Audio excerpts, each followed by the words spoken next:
In It Together SC and the Diabetes Action Council of South Carolina present Wellness Wednesday every Wednesday on Coping with Tre Tailor. Coping.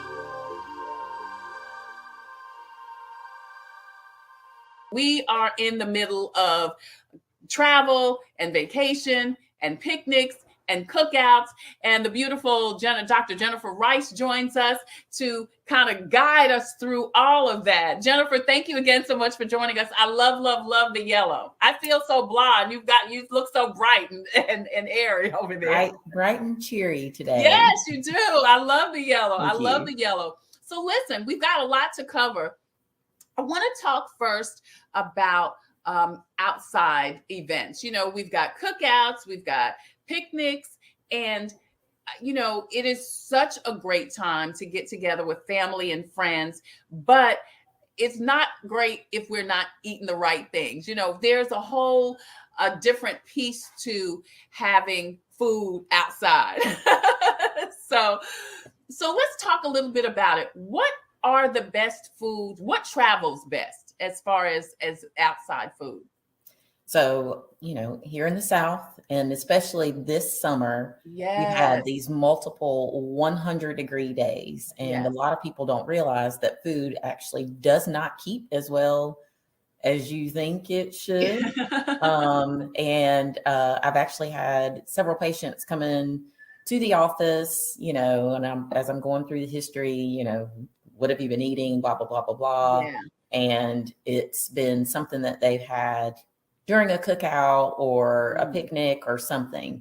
And I will say, avoid the potato salad. Avoid the potato salad, no matter who made it. No matter who made it, just avoid it. Really? So because of mayonnaise. It's mayonnaise based. It's the mayonnaise. So Jennifer, let me ask you this. Is it any dairy-based product that doesn't need to be eaten if it's been outside? For the most part, because even, people don't really think about like cheese as well. Cheese, so on your cheeseburger. You have to think about those kind of things as well. Wow. And if something's been sitting out for a couple of hours, if the temperature has gotten too high or too low, that also can cause some, issues with food preparation.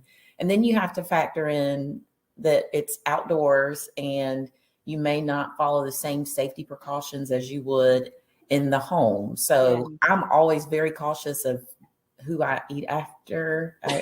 Part is I'm a germaphobe, but if someone's handling raw meat and doesn't have access to wash their hands, or, I've seen people before, and this is probably what did it for me, seen people take chicken, off of the raw chicken off of the tray that you get out of the grocery store, put it on the grill, and then put it back onto the raw tray. Oh, wow. Okay, so wait, Jennifer, because you're talking about a lot of things, girl. So we've gone from the dairy. So let's finish with the dairy. So anything that is dairy based, we probably don't need to we probably don't even need to take it to the cookout. Can we eat it inside if it's a cookout as opposed to a picnic? Well, if you especially if you're part of, bringing stuff like the potluck or whatever, just make sure what you bring is on ice. Gotcha. So the cheese is fine. Just make sure that it's on ice, that you're not just putting it in just a regular freezer bag. And then when you get it to the place, you need to put it either back on ice, replenish your ice, or put it in the refrigerator. Correct. Somewhere. That is not something that needs to sit out. When you're outside and you're eating a lot of heavy food, so you're eating a lot of fried food, which doesn't last long, as we know, when it sits out anyway. The grilled stuff, it tends to hold a little better because if you think about it, when it's fried, that outer, shell, it wilts because of the temperature. Yeah. So it doesn't taste as fresh. So it's okay to bring, your cold things and, eat it cold or eat it as soon as it gets off the grill, and just cover your food. So I always encourage people, just bring, coolers, have some ice. Once you cook the food, just go ahead and put it on that ice. And if people are not there on time, when you say that things are going to start, then they'll just have to eat the food cold versus leaving it out, because then you don't want the flies and all that stuff on it anyway. Let's talk about that, handling meat. You said that you saw someone get the chicken out of the tray put it on the stove, on the grill, and then put it back on the same tray. So tell us, what's the best way, the safest way, the cleanest way to handle meat if you are, going to be grilling or at a picnic? So the best thing, and I guess I'm probably a germaphobe because I've seen so many people come in with, stomach bugs, and knock on wood, I've managed to escape them all. But that's because I use a lot of bleach and I wash my hands a lot. But when you handle any kind of raw meat, I see a lot of people that will handle the meat, but then they forget that they've got these germs on their hands. E. coli, salmonella, and you need to wash your hands after you handle that raw meat. And in addition to just washing your hands, just remember those utensils that you're using to grill the food and you're flipping things, it's handling raw meat as well. So as the temperature rises with the food, the utensils that you handle need to be disinfected as well, because then it's that cross contamination. So because you're saying the heat can bring out the germs, I guess you're saying, in utensils that have gone from raw food or raw meat to cooked meat. Correct. Well, it's touching. It's already touched the meat that's raw, but then you're sitting there and you're flipping, and then you're using that same utensil that you use to flip the raw stuff for the finished product. So it needs to be, if you have a separate utensils, that's great, but it definitely. So you need your utensils for your raw food and your utensils for your, and never the two shall meet. Correct.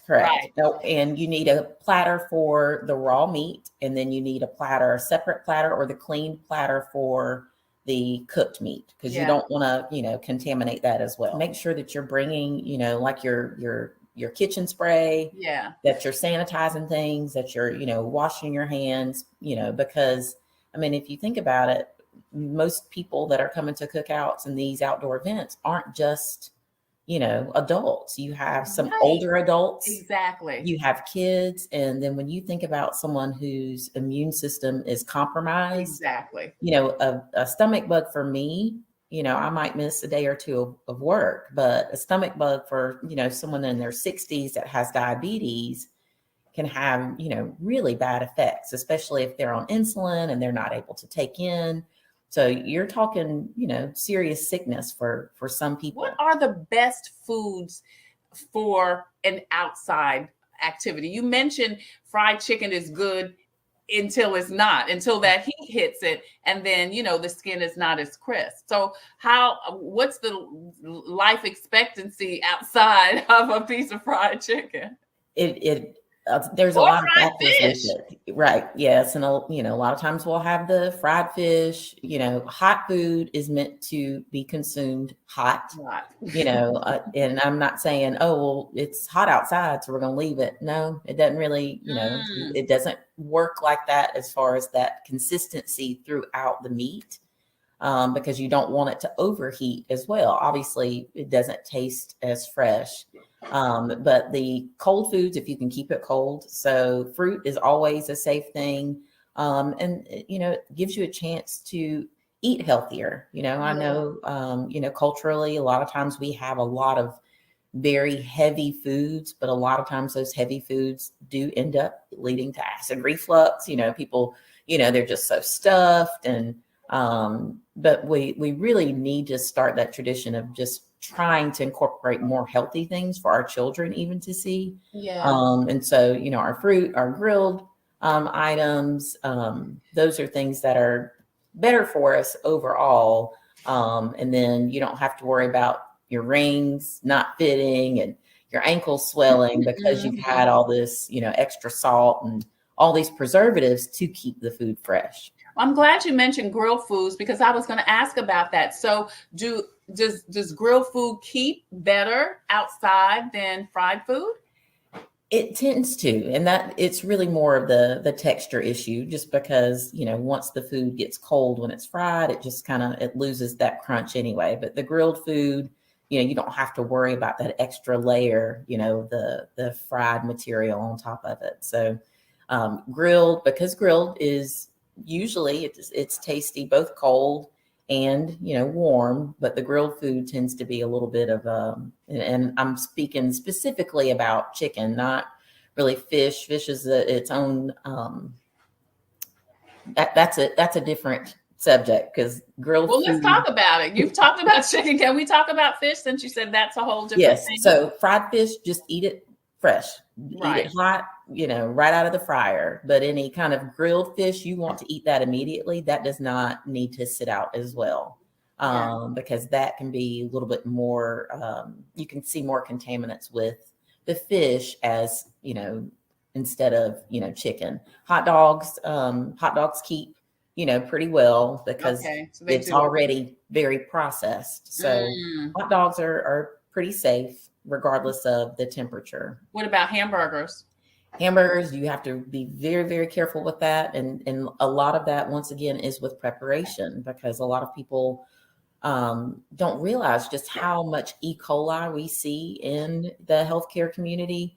I'll have people, and particularly women, that will have bladder infections. Oh, wow. And a result of E. coli. So that's actually one of the most common bacteria, because, once you have a bowel movement that has E. coli, sometimes it will, contaminate a woman's urethra. And more for a woman than a man as far as a bladder infection? Correct. Just because our anatomy is a little bit more complicated. So it's easier for us to generate a bladder infection. And like I said, E. coli is probably one of the most commonly seen contaminants for bladder infections. So, those urinary tract infections, a lot of people don't think about, well, where did I get E. coli from?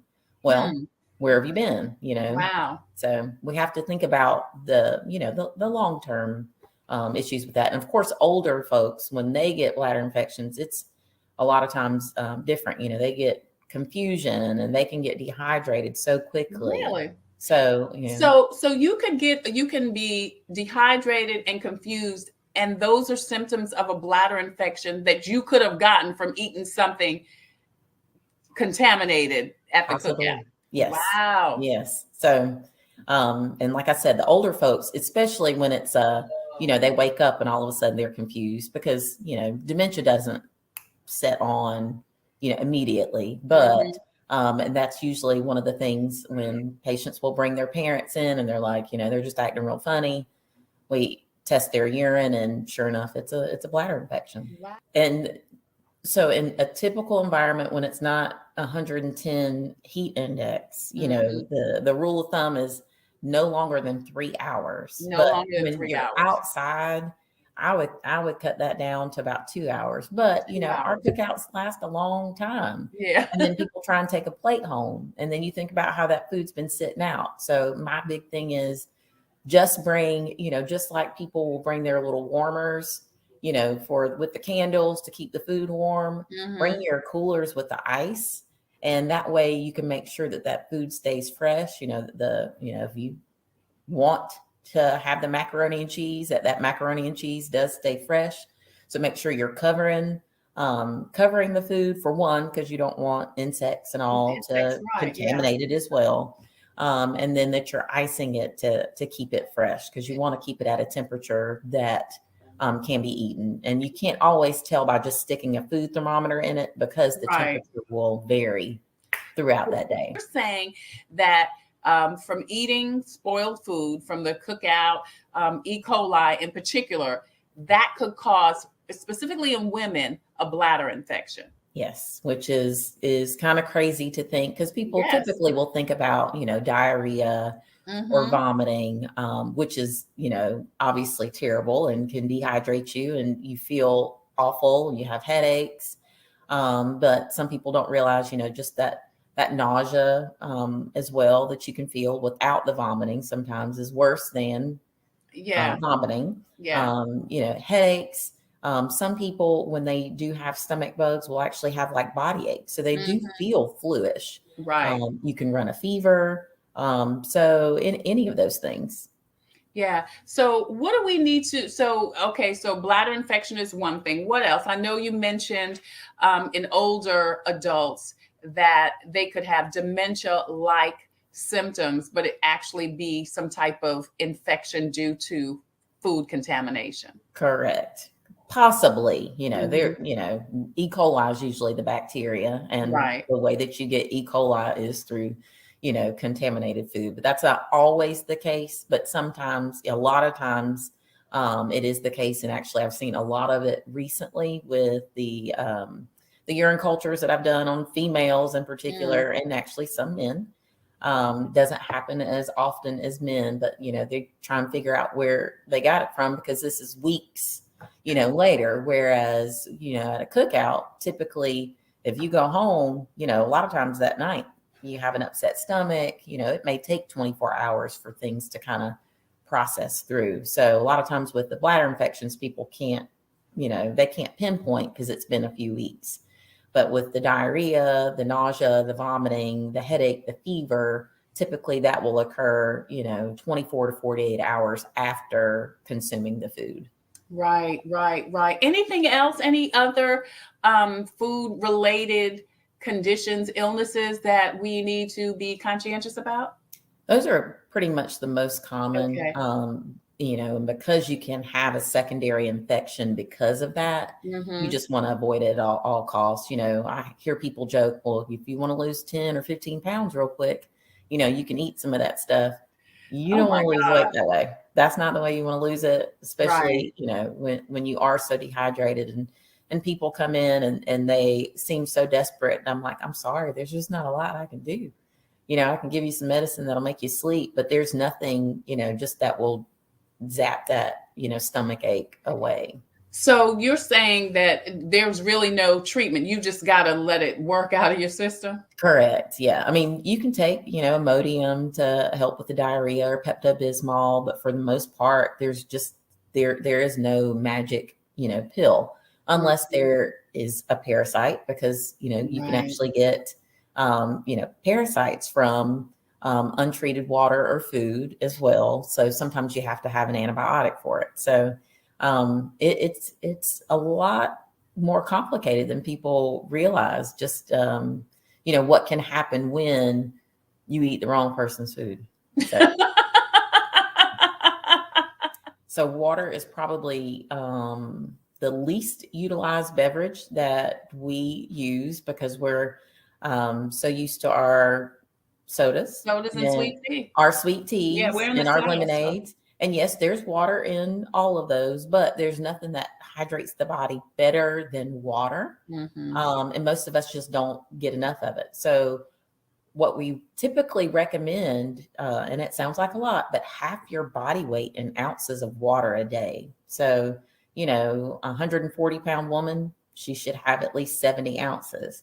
And the Wow. water, most of our body is made up of water. So we Right. need that for, our skin. We need it for, our kidneys. We need it for all these things to stay hydrated. So, and especially when we're talking these increased temperatures, we've got to hydrate, because, and if you're a sweater, like I'm a sweater, I will walk outside and you would think that I Yeah. just jumped in a car wash. Yeah. So I have to drink a lot, because you can lose, electrolytes, or you'll have muscle spasms. Teenagers are the worst with drinking water. Yeah. They only drink when they're thirsty. And it's like, no, you've got to drink before you're thirsty, because once you're thirsty, you're actually getting dehydrated. So you have to stay Wow. on top of that. Wow. So once you are start getting thirsty, you are dehydrated. You're starting to get dehydrated, right? So Yeah. you should, stay on top of that and drink even when, you're not thirsty. And, a lot of times people will eat because they're actually thirsty. So, Mm. if you're drinking water throughout the day, and a lot of people don't like plain water. I'm not a really big fan of plain water, but you Well, I can. was going to ask you about that. How much better or worse, or is it just as good to use the flavored water? So you can do some of the, the flavoring, but just make sure that you're doing the sugar free. But some Okay. people, and especially as you get older, things that didn't affect you before seem to affect you. So some people, when they're using a lot of these artificial sweeteners, I've had patients actually come in and say that they were having like muscle, twitching in their legs, or almost neuropathy symptoms in their feet and their hands. And it's, well, what are you drinking throughout the day? And it's just artificial sweeteners, just overload with the little flavor packs. Even though Right. it's sugar free, it's still an artificial sweetener. So I like, I'd love to recommend fresh, like cucumber. Cut up some Okay. cucumber, put it in Yeah. water. You Yeah. can cut up strawberries. Strawberries. You Yeah. don't have issues with acid reflux. Lemon water is wonderful. Lime, you can make a combination of all of it. Everything's okay, just in moderation. So if you need to have a little bit of sweetener, that's great. Just don't dump the whole bottle of the little sweetener Yeah. in your water. Yeah. So how much sweetener is too much sweetener? It really just depends. There's not really, there's no study that says you should limit yourself to 4 ounces a day or anything like Gotcha. that. So it's in moderation. So if all you're doing is the artificial sweetener, you have 3 cups of coffee with, 10 Splenda in there, just start to limit yourself. And once you kind of back off, because I have patients who, like I have to have sweet tea. They're addicted to sweet tea and caffeine is an addiction. And I tell them, okay, well, let's help to wean it just, because sugar is a drug. And I say this all the time. If you love your sweet tea full, then let's try, okay, well, I have 3/4 of my cup of sweet tea and 1/4 of unsweet tea. Right. Right. And then it's a half and half. That way, you're kind of training your brain to not need as much of that sweet, because then when you actually have the full, it's almost too sweet. So you have to just kind of train your brain and, Yeah. to come down from that. But it's weaning from it, just like a drug. Does the weather negatively affect drinking alcoholic beverages? Yes. So alcohol actually dehydrates you. So, typically I recommend if you're going to have 1 beer, then it's a water, especially if you're going to be outside. Most people, don't follow that because it's, if you have 1 glass of wine, you're going to have a second and a third and a fourth. Or, when I'm talking to patients, okay, well, you have a 6-pack, how tall is the can? Are you talking a little 12 ounce? Or are you talking a 22 ounce? Because there's a big difference with that. And then, when you're sitting around and you are talking to people, you do tend to drink more, and that's okay. But you have to make sure that in between, for one, that you eat, and that you are hydrating yourself, because that tends to make people, the next morning, the hangover symptoms of the headache, a little bit of nausea. If you're drinking more water in between those, mixed drinks or, full drinks, then you'll typically feel better. Your skin will look better. I can tell if I've had too much wine the night before because my skin looks a little dry. But if I'm drinking my water like I'm supposed to, you really can, you can tell the difference. So do you drink a drink some water, drink a drink some water? Do as I say, not as I do all the time.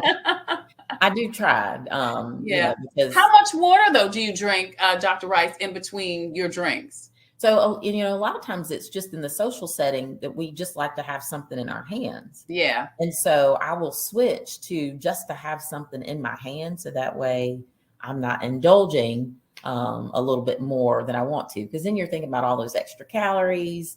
It's a bunch of sugar. Yeah. So really, if you alternate, that tends to, for one, it cuts down on the calories. For 2, it cuts down on the hangovers. And for 3, it does keep you a little bit more hydrated. There's such a large portion, not only in South Carolina, but all over the country, of people of all ethnicities, that have the big 3: high blood pressure, heart disease, and diabetes. So how does drinking and eating affect folks with these 3? So I have a lot of patients who are very surprised, when we're talking about their prediabetes or their hypertension, their high blood pressure, their high cholesterol as well as one of those things that is affected by, sugary drinks. Right. Beer, if you're not drinking, like the ultra where you have the lower, the carbs of the sugar, They're making everything now lower carbs. That's the Yes. way. Yeah. If you're going to drink, is usually the way to go, because you're taking in fewer calories, because there's so many calories in an alcoholic drink. So even if you are having, a whiskey, and then you add your chaser, so you're having your Coke or your ginger ale or whatever with it. So you're adding all those calories up, and you've had 2 drinks and easily 500 calories, right? So that should be what you have for lunch. Mm. So when you're doing all these calories, okay, well, I'll have happy hour this day, this day, this day. Of course, it puts on the weight, increased weight. When you have that, weight gain, people tend to have a higher risk for high blood pressure, diabetes, and high cholesterol. And that's just one of the things that I coach my patients. If you are just having the drinks on the weekends, or if you're having a happy hour, just, 1 drink a night, cut that back.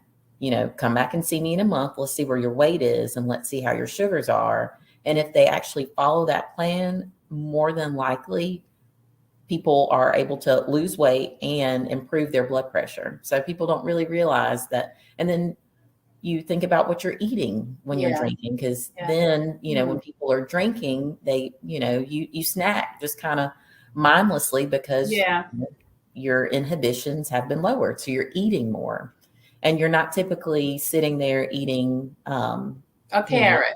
You're right. You're not eating carrots and celery when you're drinking. Usually it's like chips and nuts and things that are typically a little bit more salty, which affects your blood pressure and affects swelling. And Black women in particular, we tend to retain water. That's just the way that our kidneys are. And so when you retain water, you have more swelling in the hands and the feet, and the legs, and, your legs feel tired. So, that couple of nights of partying, it really does wear on the body pretty quickly. Yeah. What are the best foods? Is there a best food to eat when you are having an adult beverage?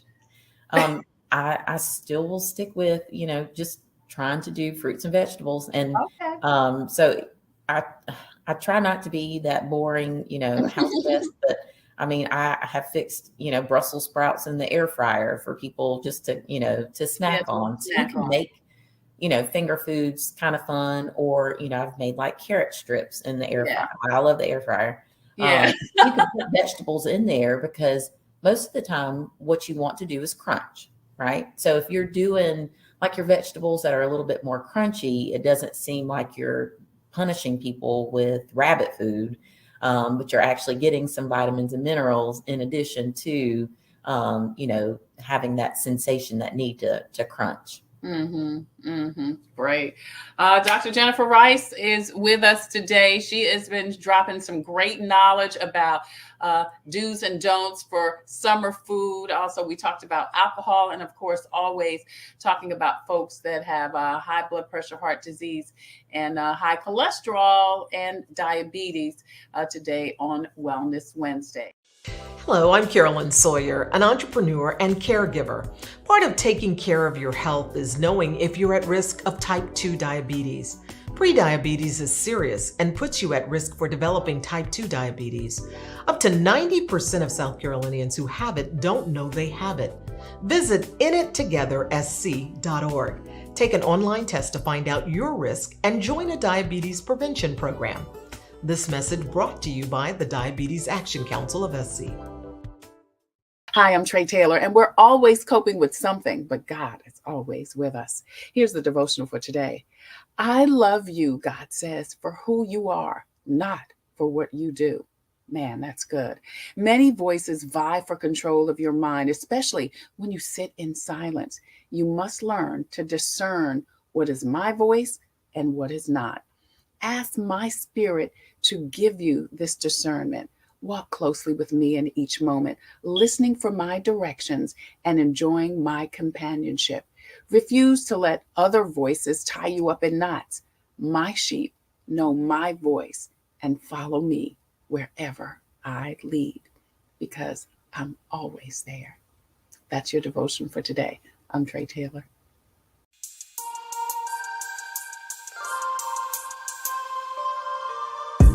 Coping, find peace of mind to survive through whatever.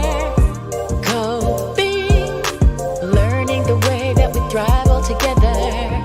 Coping, finding out what's real. Coping, we can heal, we can heal, we can heal. Coping with stress, coping with strife, bringing hope for success, for improving our life. Coping beyond hoping to do more than survive, ways to live a healthy life. Coping and promoting, learning what you can do, 6 ways to a better you.